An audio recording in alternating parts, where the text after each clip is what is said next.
With a TV show as versatile and self-contained as Doctor Who, it's hard to deal with such a hectic and crunchy production schedule. This was a problem that really began to hit hard in 2005 during the filming of Series 2, because of the added 14th episode, The Christmas Invasion. This led the production team to create the so-called Dr. Light episode Love and Monsters, an episode whose reputation precedes it for a number of reasons. It tastes like chicken.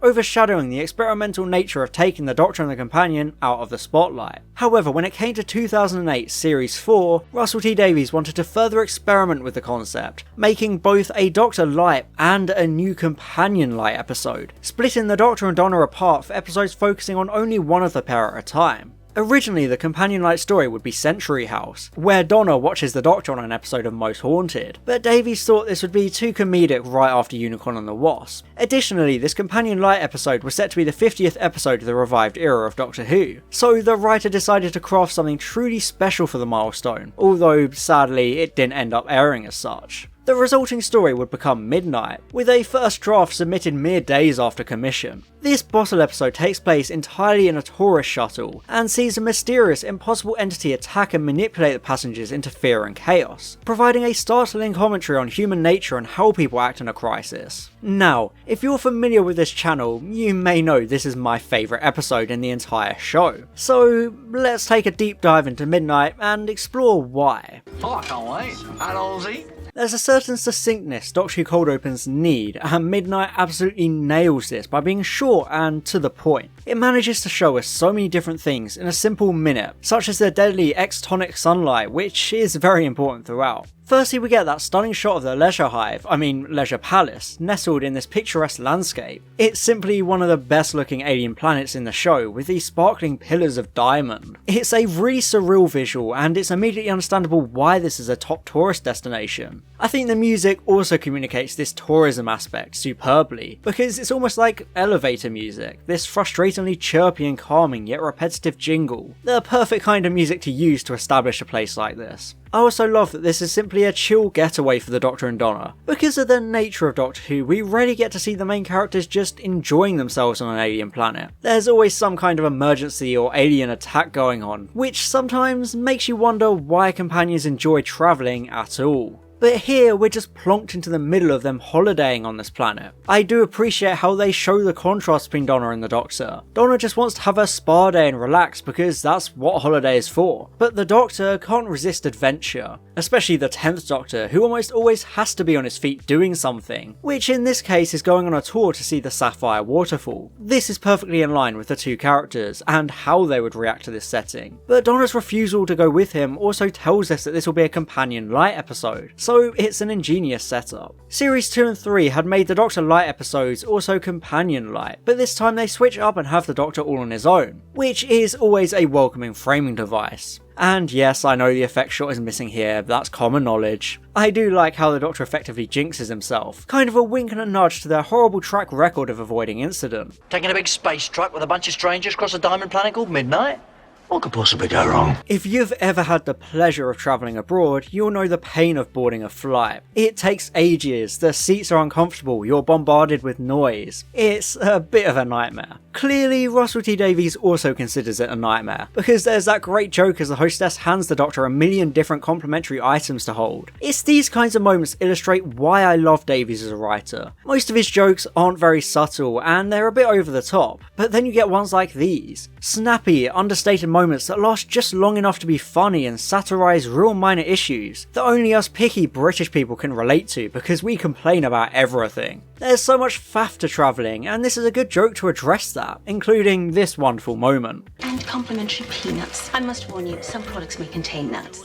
Not with the peanuts. Then, as necessary for an episode like this, we get a tour of the supporting cast and what their characteristics are. First, we meet Professor Hobbs, played by Patrick Troughton's son David, and his assistant Dee Dee. Hobbs is immediately established as being overly scientific and nitpicky, correcting the idea of the Sapphire Waterfall by explaining its real chemical composition. This is important because later on his obsession and strict pragmatism causes a panic because he keeps dismissing the other passengers' rationalizations regarding the incident. So this is really strong for introducing how he behaves, especially because he won't even allow Dee Dee to introduce herself to the Doctor, so he's clearly a bit of a micromanaging, controlling figure. We're also shown the very relatable family unit of Val, Biff and their goth son Jethro. You go Jethro, bring that alternative rep for us, even if it is a bit mocking. I love how normal this family is represented. It feels so natural and real, how they have this moody teenage son who doesn't really want to be around them. That was literally me. You get this family who feel as though they're from present day Earth, despite, them being from an alien planet in the far off future. The most they have to worry about is whether to have the peach and clementine food cup now or later on, which shows how ill suited they are for the events to come, how they're not at all prepared for this life or death journey, allowing that nasty human nature to transform them so dramatically, to the point they're completely unrecognisable.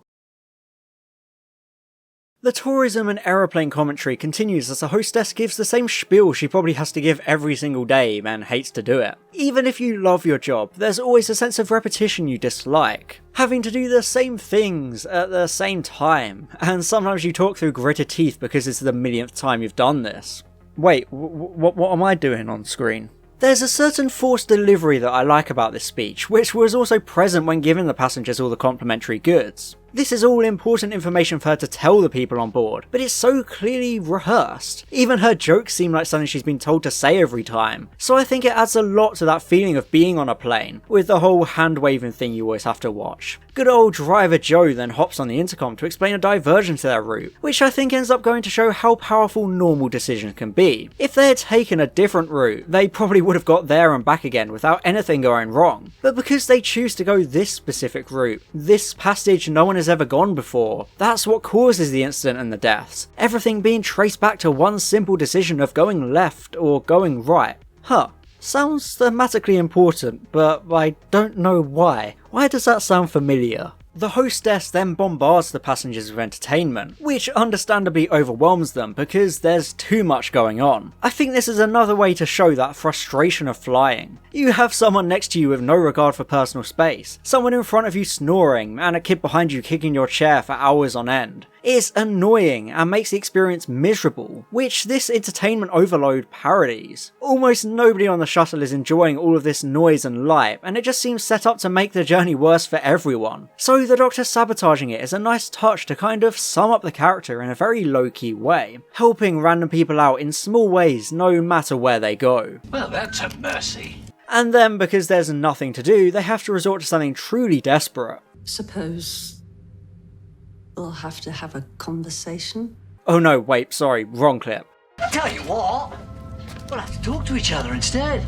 That's better. I think this is, again, so very in line with the 10th Doctor's character and his adventurous curiosity. He can't just sit in place for 8 hours. He wants to talk to people and make friends, learn about them and impress them with his knowledge. This is an incarnation who craves being involved, no matter the situation. So I really appreciate that he wants to turn this ragtag group of tourists into a group of friends, and have a hearty old time on their trip. Even if they're as scared of social interaction as me at one of those parties I've definitely been to. There's something about the short montage of interactions that always puts a smile on my face, seeing this group slowly come together with a nice sense of time passing between each scene. This is excellent for showing how far they are by the time they get stranded. Rather than one big time skip, it comes piece by piece, and it's a wonderful progression that also smuggles in character work through the interactions. There's the fun joke Biff tells about the abstract pool, and I think Jethro really makes this moment work well, because he's clearly heard it a million times. Like how the hostess has given her speeches time after time, Biff clearly tells this story to everyone, which once again makes the family relatable. Most parents have that one story they always seem to tell at social gatherings, something they never get sick of telling but everyone else gets sick of hearing, so it really enforces their realistic feeling. There's also a short moment of Dee Dee explaining that she's a student who wrote a paper on the lost moon of Poosh. In a vacuum, this shows why she's travelling with Hobbs and gives her a background, but it also ends up serving as an important setup for the series 4 finale, since the Lost Moon is one of the many planetoids taken by Davros and the Dalek boys. It's such a clever way to revisit that missing planet storyline, especially because it hadn't really appeared since Fires of Pompeii. In that and Partners in Crime, we had learned about 2 lost planets, but now we get the mention of another missing celestial object, so it brings that mystery back to the forefront subtly, now that we're coming to the end of the series and the mystery is significant again. Oh! The lost moon of Poosh! The Doctor then chats with Skye about their travelling situations, how they're both here alone. This is significant because they're the only singular passengers. Their hostess is part of the crew and the others are two groups, so the Doctor and Skye are the only people on their own with no one to vouch for them, which makes it rather fitting that these two would become the focus as the episode goes on. This scene is a way to characterise Skye because she doesn't actually spend very long as Skye, so this is a good opportunity to slip in some background and character work before all that happens, putting her on equal pegging to the rest of the cast. She's also an example of good representation, because her now former partner is a woman, but the episode doesn't make that a big deal. The Doctor doesn't mention it, doesn't even blink. She only mentions it offhandedly like any actual real world person would, so it's not like it's trying to force the representation for brownie points. I just think it's a nice touch by Davies, because it doesn't add nor detract anything from the episode. It's simply a way to make the Doctor Who universe more inclusive and diverse without making it a huge thing. The back and forth also allows for the Doctor to mention Rose, who we know is obviously important to Series 4, having appeared in Partners in Crime and also in this episode as an Easter egg. Like the Moon of Poosh, it's that nudging of the overall arc, as we head towards the end, just reminding you about Rose being in a completely different universe, so it's prominent in your mind. Might have went to a different universe. Just in case you missed the two prior instances of the planet being deadly with its sunlight and lack of atmosphere, the episode also uses Professor Hobbs for some cheeky exposition. I mean, he's a university professor, so you can get away with a literal PowerPoint presentation here, as he explains all there is to know about Midnight. He emphasises how no living being ever came to this planet or the system in general before this leisure palace was built. That won't be relevant at all, will it? I adore Hobbs' passion regarding his research of the planet. Troughton delivers the lecture superbly, with a real fascination of the world they're cruising along. Even though he's a fictional character on a fictional planet in a fictional show, you really believe he's a proper professor who knows his stuff when it comes to Midnight and its history. He's a legitimate expert. I also appreciate that Jethro questions how we know there's never been life. After all, on a planet you physically can't look at, how would you be able to claim such a thing? It adds yet another notch to an already fascinating setting. It's kind of the idea of us simply guesstimating the unknown. So many things regarding space are theoretical, not proven, and Midnight is no different. I think this makes the Midnight entity even more enthralling, because it's mysterious before we even meet it. We're repeatedly told that no living being could ever exist on this planet. It's completely ruled out and scientifically impossible, only for us to be proven wrong without ever knowing what exists here or how. So it maintains the mystery and actually ramps it up to a new level, leaving you with so many questions and no answers at all.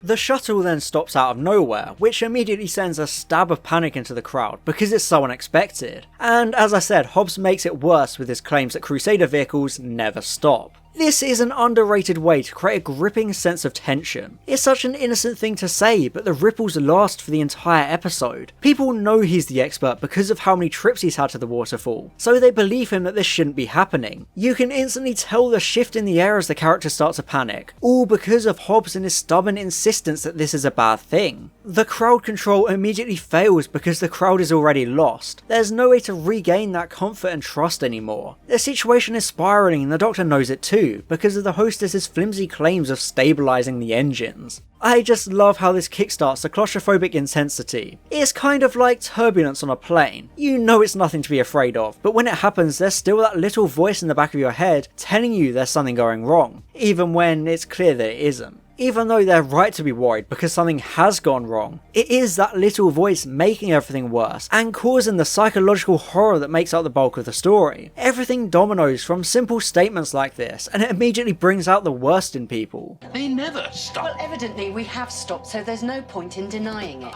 Because the Doctor is, well, the Doctor, he's more than a little bit nosy, so he gets into the cockpit to talk to driver Joe and mechanic Claude, who admit they don't even know what's going on either. The vehicle has just stopped randomly despite all systems being fine. I appreciate this because it justifies the Doctor's concerns. Something really is off here. The people are right to be panicked because there's no explanation for what's happening. It seems impossible. Almost as impossible as there being life on the surface. Indeed, the trio then lift the shield to look out at the planet, the first in history to ever see this sight. It feels like a really magical and surreal moment, staring into the exciting unknown. It's a beautiful sight on its own, but this added context makes it even more special. This idea of exploration and forging a new path. However, as I mentioned earlier, this literal new path is dangerous, as Claude points to something supposedly moving up ahead of them, just for the shields to shut again before they can actually see it. This moment is another fantastic one, because we've been told so many times this is impossible. Literally nothing is capable of being out there.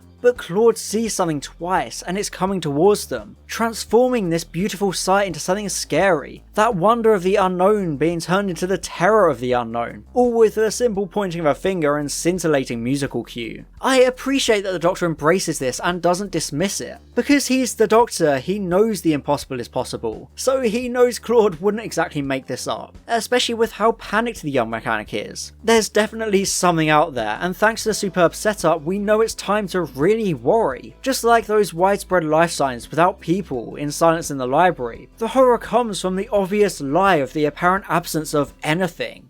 A million life forms.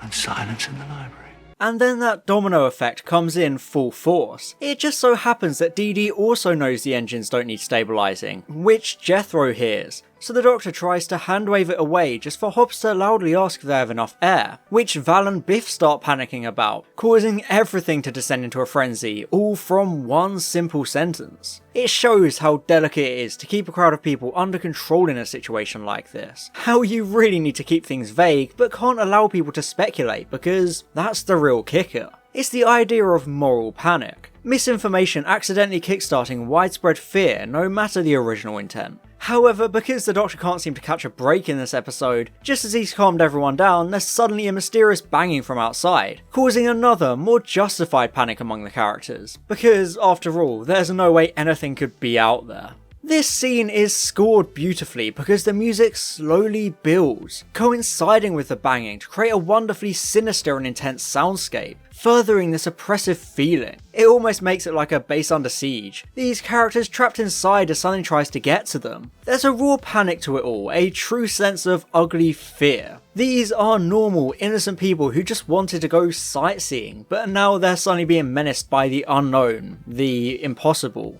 Unlike before, they're completely right to be scared now because there's no explanation this time. It's not the vehicle settling or falling rocks, there's undeniably something out there, defying all laws of physics. It even responds to their knocks, so it's also intelligent life, whatever it is. Knock, knock. Who's there?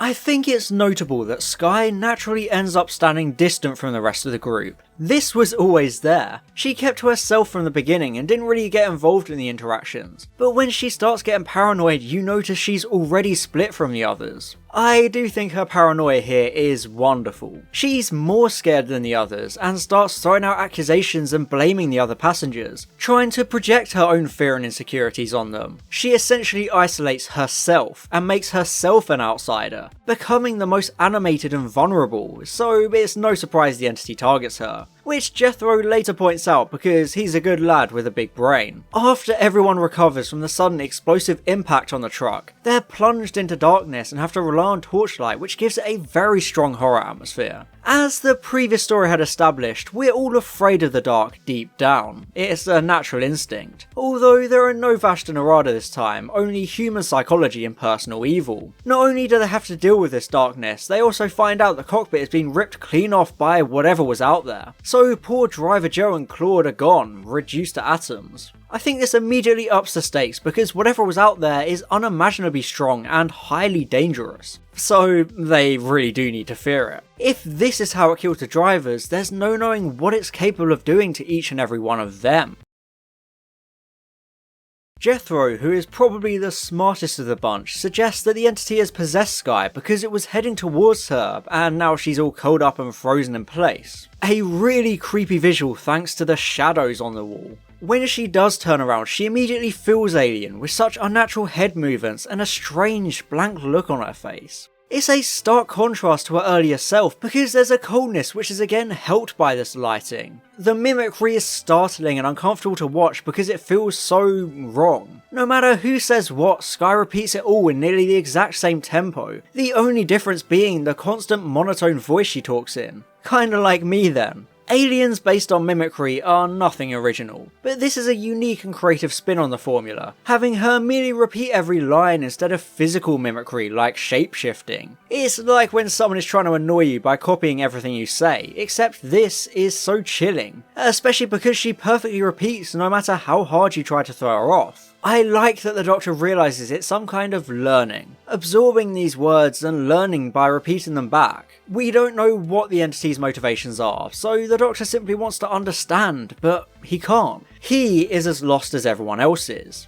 It leads to yet another brilliantly frenzied panic as they beg her to stop repeating. It's a horrible situation to be in. Not only are you stranded out in the middle of nowhere on the surface of a deadly planet, but now there's this thing clearly puppeting one of your fellow passengers to repeat your every word. It's a lot to deal with, and you can really understand why they seriously freak out about this. It robs you of something. It's sort of, we are our voices, and somehow it's like it's taken away and it's mocked. However, before they can deal with this repetition, Skye takes it up a notch and starts to repeat at the exact same time as the passengers, stealing their voices, so to speak. This is such a gut punch that makes everything infinitely more spine-tingling because it's completely impossible. There's absolutely no delay. Before, as creepy as that was, there was still a delay at least. But now she almost knows exactly what they're saying before they even do. It's like talking into a mirror, but this is a completely different person who matches their cadence and everything. Perfect mimicry. I even love the vocal effect of her talking almost underneath them. You know exactly what I'm going to say. How are you doing that? The mixing is done so well that you can still distinctly hear both voices running concurrently, but hers is almost more noticeable, accentuating that eerie, uncanny valley feeling, especially because she still has that vacant stare on her face every time she does it. The most striking and memorable moment of the episode is the Doctor and Skye face to face as he tests the limit of her mimicry, only to find out there aren't any. No matter the word, made up or only known by him, she can still repeat it perfectly in sync without missing a beat. It's astonishing to see, especially with how difficult it was to film. Leslie Sharp had to learn every single piece of dialogue and also perfectly match Tennant in real time. Skye, is it Skye? That was wrong, wasn't it? So are you. It's an incredible scene to pull off, and it just goes to show how amazing this episode is. Everyone involved really deserves commendation, because even the Doctor is scared of Skye's possession. He makes everyone stand back to avoid her progressing to whatever her next stage would be. I appreciate this, because when the Doctor is scared or intimidated, it's really time to worry, since that doesn't happen often. He doesn't know how to deal with this situation, or what he's even dealing with, so the alternative is to just hide, basically. It's like the Vashta Nerada the episode before. He has no plan, no way to stop the monster, but he just has to hope for the best. I also really adore the shot composition, because you can always see her lurking over the Doctor's shoulder, still repeating his every word in the background. It's here that the Doctor loses authority. He mentions he's the worst person for her to steal because he's more important than them, since, you know, he's a 900-year-old Time Lord with infinite knowledge and experience dealing with mysteries and alien threats. Now, if you've seen my video essay about this episode, you'll know I focused heavily on this aspect of the Doctor being targeted. The moment he lets his superiority slip out, he makes himself a target for the rest of the passengers, because it turns him into an outsider. It's human nature to not trust who we don't know, and this eventually makes them turn against him, especially because he almost elected himself leader, if you will, taking charge of the situation because it's in the character's DNA.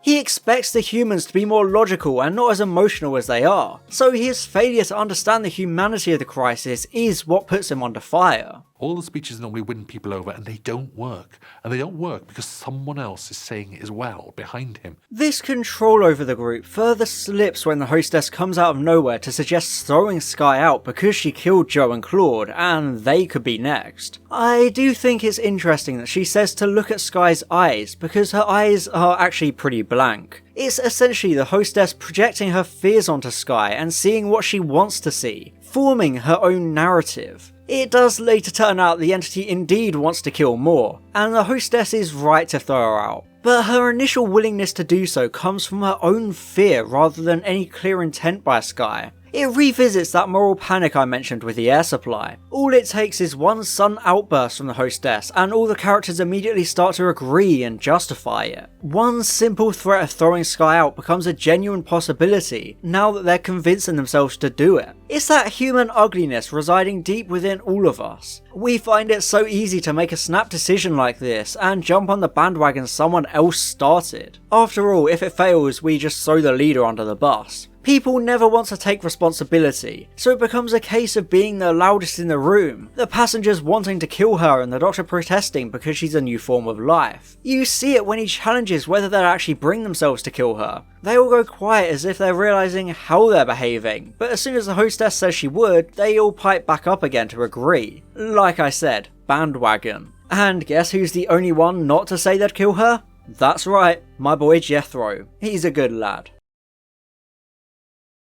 However, this bandwagon rears its ugly head once again after the Doctor warns the group they'd have to go through him in order to throw Skye out, only for the hostess to once again control them and say she will, the others all piling on and turning against the Time Lord. This is a great turn of events because they're turning on the outsider, the smartest one in the room because he took charge. Unlike the others, he didn't hide among the crowd, so he's a scapegoat. They fear him because he's different. They question his leadership and identity, and I think this is just the perfect direction for it to take. People usually just accept the Doctor without question, but here they actually call out how he showed up out of the blue. Even Jethro rightfully brings up that the Doctor has actually been enjoying this whole crisis. We know the character thrives off situations like these, but now he's being called out on it, and that's wonderful. This is a situation where the Doctor is their own worst enemy, because his actions throughout the episode draw suspicion onto himself. His own sense of superiority coming back to bite him here. It's not even like they're being unfair, because you can understand where they're coming from. As I said, everyone else is part of a group except for him. He's a complete outsider, so it's easier to blame him and create a damning narrative. They all have reasons to be suspicious, although I love that they cherry pick details, blaming him for some things and ignoring others, all to form this narrative against him. They even put words in his mouth, suggesting he wanted this to happen and that he thinks they're idiots. I don't think this makes them bad people. Most of us would probably react in a similar way if we were in the same situation, which is kind of what the episode is saying. No matter what you think of yourself, you don't know who or what you'll turn into when faced with such a crisis. They're in this high state of disoriented panic, and they're desperate for someone to blame, so they pick the outsider, ignoring everything he's done to help them because, at the end of the day, he's not one of them. He's an alien, a stranger who gets off on adrenaline, so why should they trust him? They even project their fear onto him, much like the hostess did with Skye, suggesting his eyes are the same as hers, once again trying to justify murdering him because of their own desperation, conjuring up things for a narrative. If you're in a situation that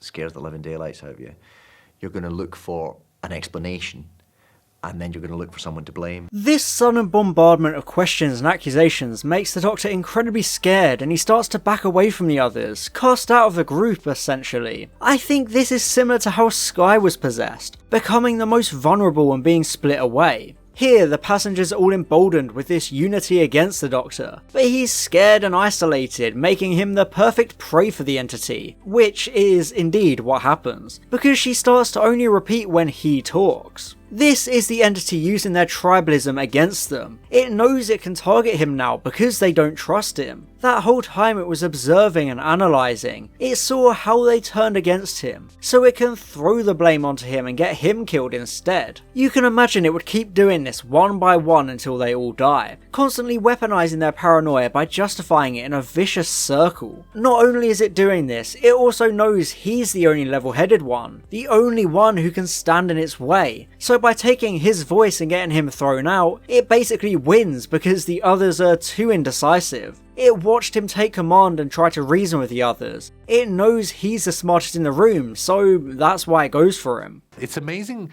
how lacking in authority the Doctor becomes in this episode because his words don't feel like his own anymore. As the Doctor desperately begs for Skye to let everyone go so he can help the entity find a new body without hurting anyone, you slowly start to hear her voice overpowering his. They're still talking in unison, but her voice is almost layered above now, rather than underneath like it was earlier. It all leads to the crescendo as she talks before him. I absolutely love this bombshell of a moment. It's so massive and hits really hard. The final nail in the Doctor's coffin as he loses all authority and will, becoming the Mimicker, the villain. It's a really sinking feeling. As I said, it plays into that paranoia of the passengers, because they now feel justified suspecting the Doctor because it seems to have passed into him. They're certain he needs to be thrown out and now he can't even fight back. It's great seeing how evil Skye becomes now the entity can speak for itself. It's so obvious that she's villainous, but the passengers are too absorbed in their own biases and suspicions that they don't notice despite her talking in an almost mocking voice.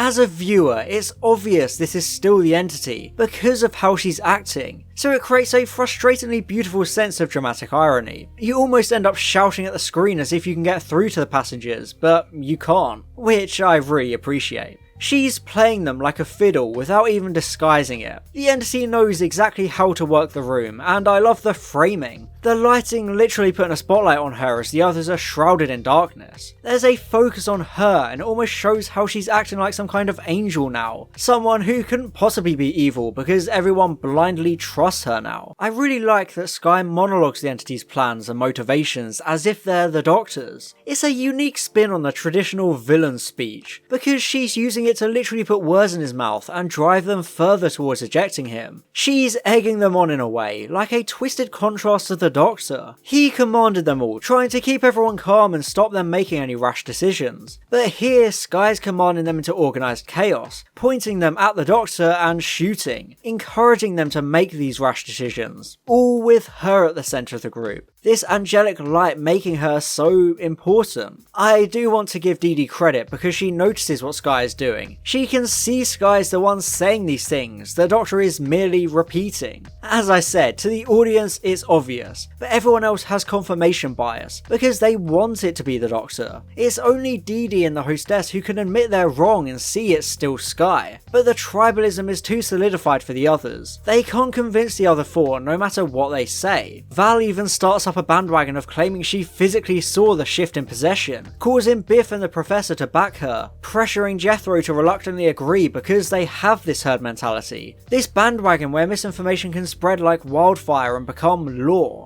I mean, Val even threatens to throw Dee Dee out next for challenging their narrative, confirming that plan I suggested where the entity can just target each of them, because they have no backbone as a group. Skye even admits as such, explaining what she, the entity, does, how it wants them to fight and turn against each other. Because of their biases, the entity has the luxury of bragging about its own plan without any consequence, which is utterly terrifying to think about and shows how flawed the human condition is, that it can get away with being so evil so obviously and spearheading this tribe. Despite the hostess protesting otherwise, Biff drags the Doctor to the door, ready to throw him out into oblivion. This is so incredibly tense and heart-pounding to watch. It's exceptional. It feels so hopeless because he can't move, can't speak. The Doctor has no identity anymore, no sense of self, and he's seconds away from a death even a Time Lord can't survive. Even though you know he won't die, every time I watch this episode I still think he might genuinely get thrown out, so it adds a great amount of rewatch value to the story. However, the entity's gloating actually ends up getting it killed because it goes too far. A great touch because it has become almost too comfortable in this tribal atmosphere, thinking there's no way anyone can stop it now. It gets too cocky and uses words only the Doctor says, like Alonzi. Obviously to the other passengers this would mean nothing, so the entity thinks it can get away with it, but all the way back at the beginning of the episode he said these words to the hostess, making her realise the entity is still in Skye. This is a marvellous way to end the episode because it was set up by such an insignificant interaction back at the start.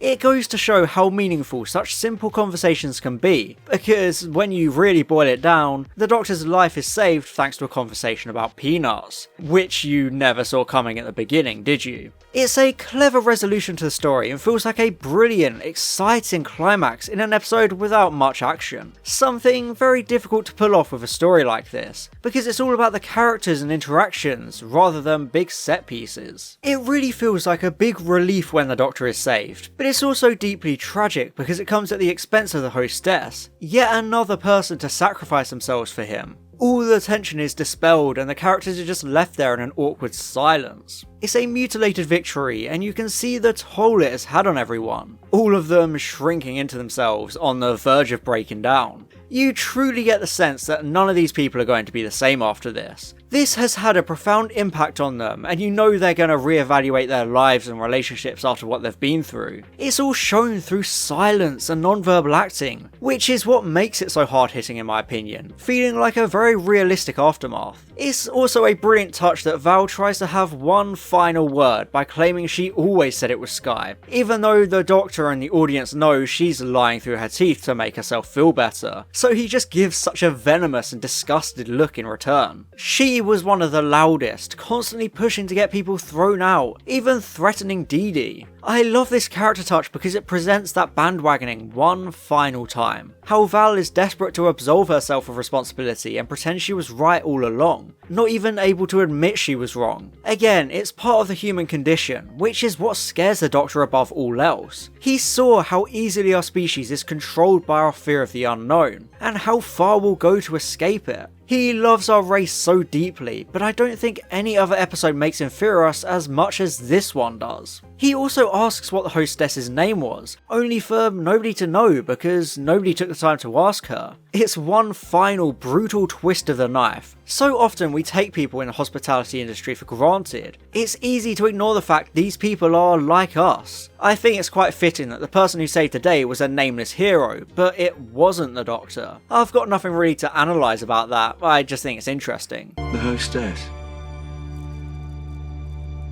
What was her name? The episode then ends with the Doctor returning to the loving arms of Donna, who simply sees his face and comforts him, illustrating their deep bond. You can tell it had a profound effect on him. He seems like a husk, stunned at what he's had to go through. I think this sells the intensity of the incident because even this 900-year-old Time Lord has been shaken to his core. Despite her limited presence in the story, Donna is the perfect way to end the episode, reflecting on what the Doctor went through and how even he doesn't know what the entity could have been. I think this is reflective of the ending of the Satan Pit, where he admitted he didn't know what the beast was. The universe is so big and expansive that I'm glad the Doctor doesn't know everything. This is something the Doctor will never know the answer to, and that's okay. They can't solve every mystery. And much like Science in the Library, the Doctor can only recommend running away. Whatever is out there is impossible to find or fight, so they just have to abandon Midnight and leave it to whatever's lurking out there. Sometimes you just can't fight nature, and this is another example of that. However, the best part of the ending is this simple moment. Molto bene. Molto bene. No, don't do that. This is an incredibly clever subversion of the recurring gag usually appearing in historicals, even as recently as Unicorn and the Wasp. Chopping down, what? Spiffing. Top hell. No, don't do that. Don't. It was always a joke about the companion trying too hard to fit in. It was a fun gag, but this twists it into a very sinister and dark application of the term. Before, the Doctor was kind of in on the joke, lightly mocking his companions, but here he says it because he can't bear this mimicry happening again. It shows how deeply traumatized he is after the episode, and it's such a simple way to pay off that running joke by perverting it into a chilling final line.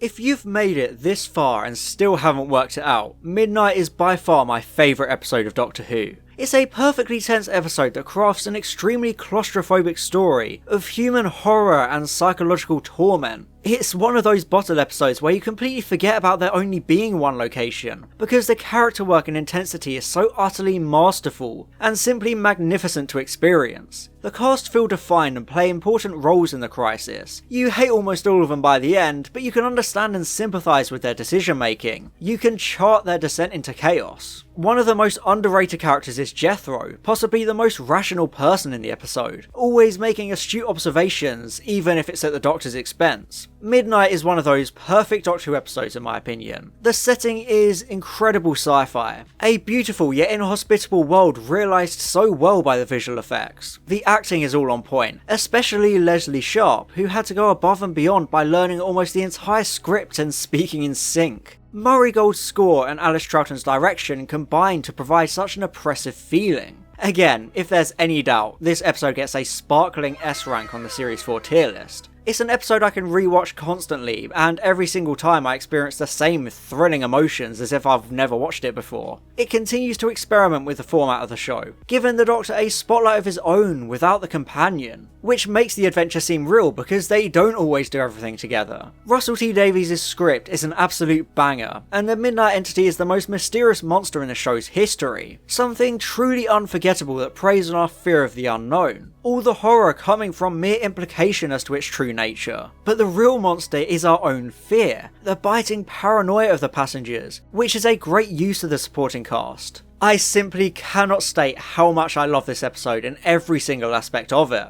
Just go watch it again, and again, and again, and again, and again, and again. And I'd like to give a very special thank you to my gold level patrons: Alex Marston, Calvin, Daniel Shillito, Franz Horn aka Lime Vortex, John, Stephen McNever Miller, and William Jewell. Thank you so much for your support.